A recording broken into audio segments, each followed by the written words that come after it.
ఈరోజు నేను తోటకూర పప్పు చూపిస్తున్నాను అనమాట.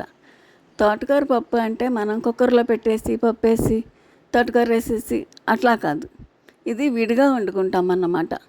2 గంటల ముందే కందిపప్పు చక్కగా కడిగి నానబెట్టుకుంటే చాలా బాగుంటుంది. తోటకూర అలాగే 2 గంటలు కట్ చేసి పెట్టుకోవాలన్నమాట. కడిగి బాగా సన్నగా తరిగి పెట్టుకోవాలన్నమాట. పప్పు మనం ఇప్పుడు విడిగా వండుకుంటాం అనమాట.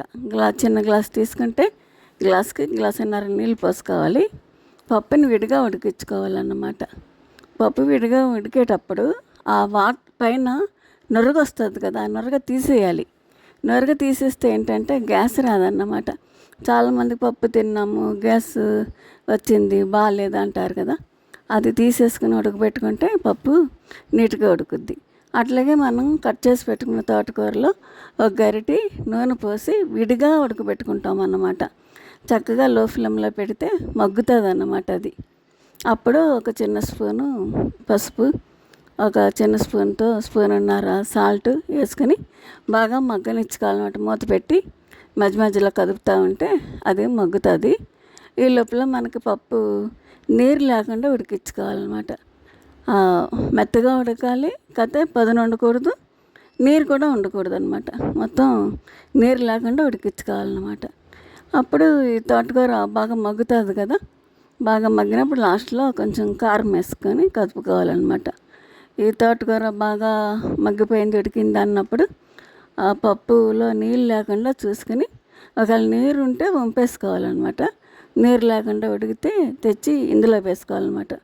ఈ తోటకూర మగ్గిన దాంట్లో పప్పు వేసుకుని బాగా కలపాలి.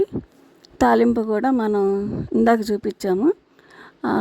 ఎల్లుల్లిపాయి, ఆవాలు, జీలకర్ర, మినప్పప్పు, ఎండుమిరపకాయ, కరివేపాకు వేస్తాను అనమాట ఇందులో తాలింపులో.